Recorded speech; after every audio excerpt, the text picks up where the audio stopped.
Okay, அல்ஹம்துலில்லாஹ், பிஸ்மில்லாஹ், வஸ்ஸலாத்து வஸ்ஸலாமு அலா ரசூலில்லாஹ். வெளியே செல்லும் போதுள்ள ஒழுக்கங்கள்.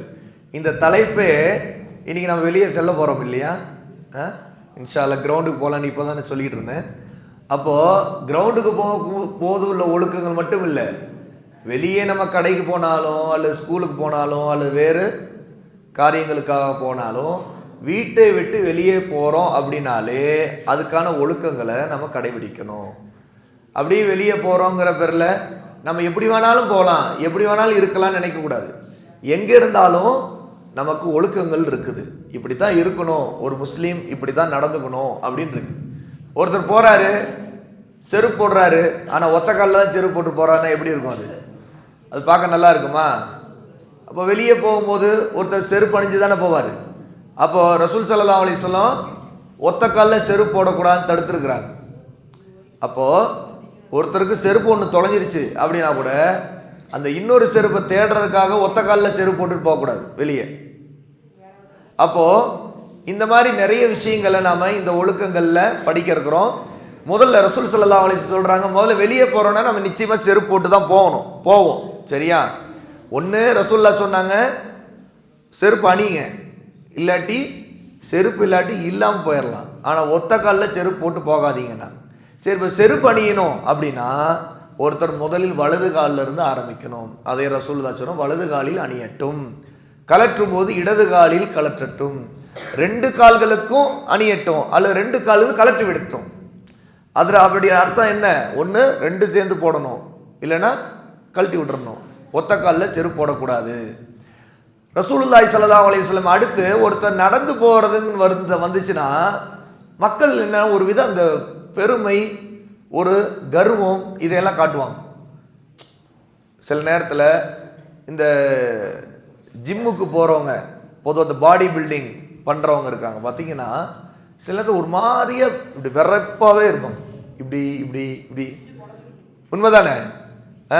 பேசும்போது ஒரு மாதிரியா இந்த கையை இப்படி காட்டுறது, இப்படி காட்டுறது, அப்புறம் அந்த இப்படி இப்படி பண்ணிக்கிட்டு இருக்கிறது, இப்படி அப்புறம் இப்படி அது சிலத்தில் ஒருத்தட்ட பேசுகிறப்ப அப்படி ஒரு மாதிரியா உடம்பை இதெல்லாம் கர்வத்துடைய வெளிப்பாடு. இது பணிவுக்கு எதிரானது. இது நல்ல பண்பு இல்லை. இந்த மாதிரி இது ஒரே ஒரு இடத்துல மட்டும்தான் கூடும். ஒரே ஒரு இடத்துல மட்டும்தான் இந்த மாதிரி உடம்பை காட்டி நடக்கிறது, இப்படி காட்டுறது, அப்படியே தொடையை தட்டி காட்டுறது, இப்படிலாம் ஒரே ஒரு இடத்துல தான் மார்க்கம் அனுமதிச்சிருக்கு. யாருக்கு தெரியும்? போர்க்களத்தில். மாஷா அல்லாஹ், ஹாஷிம் அழகா பதில் சொன்னாங்க. போரில் மட்டும்தான், ஜிஹாதுடைய நேரத்தில் எதிரிகளுக்கு முன்னாடி நம்ம களத்தில் ஃபீல்டில் நிற்கும் போது, அப்போ தல்ஹா சஜிதா என்ன சொன்னீங்க? சஜிதா ஏதோ தஸ்பீஹ் செய்தீங்களா? அவ்வளோதான். அப்படி சாஞ்சனா அவ்வளோதான், தூங்கிட வேண்டியதுதான். அப்புறம் நேரம் உட்காருங்க, நேரம் நிமிர்ந்து உட்காருங்க.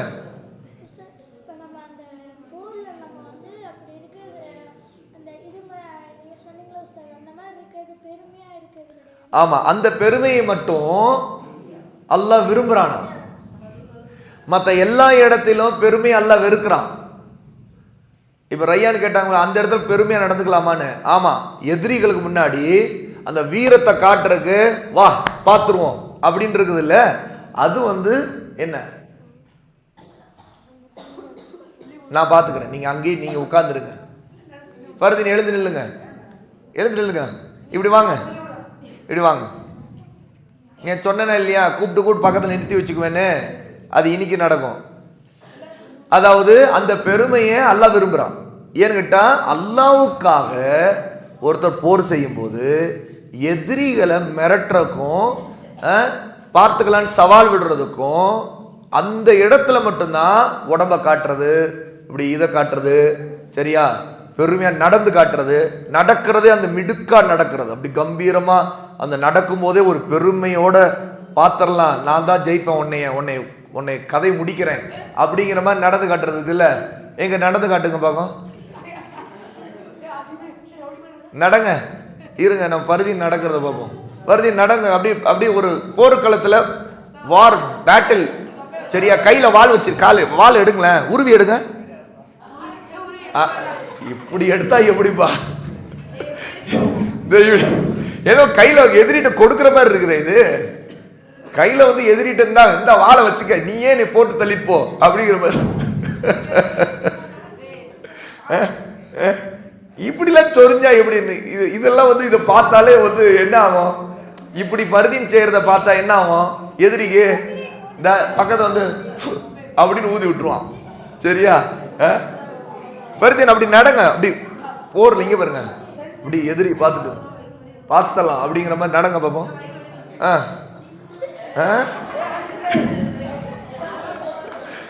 என்ன பருதின்னு தூக்கம் இன்னும் போலையா? இல்ல, எனக்கு நடந்து காட்டணும் இப்ப. நடங்க அப்படி எதிரிட்ட. இது என்ன பருது? வண்டி ஓட்டிட்டு வருது.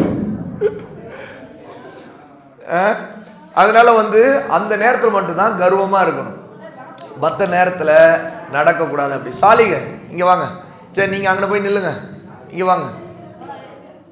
ரசூலுல்லாஹி ஸல்லல்லாஹு அலைஹி வஸல்லம் இந்த மாதிரி நடக்கும்போது ஒரு வித பெருமையா நடந்த ஒருத்தனுக்கு நடந்த தண்டனையை குர்ஆன்ல ஹதீஸ்ல சொல்லியிருக்கிறாங்க. முந்தைய காலத்துல ஒரு மனிதன் வந்து பெருமையா நடந்தானா, அதாவது அவன் ஆடை அணிஞ்சுக்கிட்டு அப்படி தலையை வாரிக்கிட்டு அப்படி பெருமையோடு நடந்து போனான். பந்தா, அதுக்கு பேர் என்ன? பந்தா காட்டணும். பந்தா காட்டிட்டு ஒருத்தன் நடந்தான். திடீர்னு அல்லாஹ் அவனை பூமிக்குள்ள அப்படி புதைய வச்சுட்டான். அல்லாஹ் தண்டனை கொடுத்தான். இருபாது வாங்க, இப்படி வாங்க. அல்லாஹ் அவனுக்கு தண்டனை கொடுத்தான். எழுது வாங்க சட்டுன்னு. எந்த அளவுக்கு தண்டனை தெரியுமா? அந்த மனிதன் அன்னிலிருந்து இன்னைக்கு வரைக்கும், மறுமை நாள் வரைக்கும் கூட பூமியில அப்படி குலுங்கி குலுங்கி உள்ள அழுந்தி சென்று கொண்டே இருக்கிறான் பூமிக்குள்ள. அவனுக்கு கபூர்ல வேதனை நடந்துட்டு, பர்சக் உலகத்துல வேதனை நடந்துகிட்டே இருக்குது அப்படின்னு ரசூலுல்லாஹ் சொல்றாங்க. புகாரியில் வரக்கூடிய 5789 ஹதீஸ். இப்படி வாங்க. அப்போ இந்த மாதிரி பெருமையா நடக்கிறது அல்லாஹ்வுக்கு பிடிக்காது. ஆக வெளியே போகும்போது நம்ம எப்பவுமே பெருமையாக மற்றவங்க முன்னாடி நடக்கிறது, பணிவாதான் நடக்கிறது, பெருமையா நடக்கக்கூடாது. எங்க இந்த பக்கம் வாங்க. அது அதுக்கு தான் கேமரா, அதுக்கு தான் வச்சிருக்கிறது. நெல்லுங்க. அதுக்கு அடுத்தது அப்ப சில நேரங்கள்ல வெறுங்கால கூட நடக்குமாறு நபி ஸல்லல்லாஹு அலைஹி வஸல்லம் நமக்கு ஏவி இருக்கிறாங்க. சஹாபாக்கள் சொன்னாங்க, ஏன் ரசூலுல்லாஹ் சில நேரத்தில் வெறுங்கால நடக்க சொல்றாங்கன்னா, வெறுங்கால நடக்கும்போது நமக்குன்னு ஒரு சில பணிவு ஏற்படும். அது யதார்த்தம் உள்ளத்துல வரும். ஏன்னா எப்பவுமே நம்ம வந்து செருப்பு எவ்வளவு தூரம் குவாலிட்டியா இருக்குதோ அதுக்கு தகுந்த மாதிரி ஒரு விதம் மனசுல ஒரு மத போரும். இப்படி வாங்க, இப்படி வாங்க, இப்படி வாங்க. ஒரு மத போரும். நேரம் நெல்லுங்க, நேரம் நெல்லுங்க. சரியா?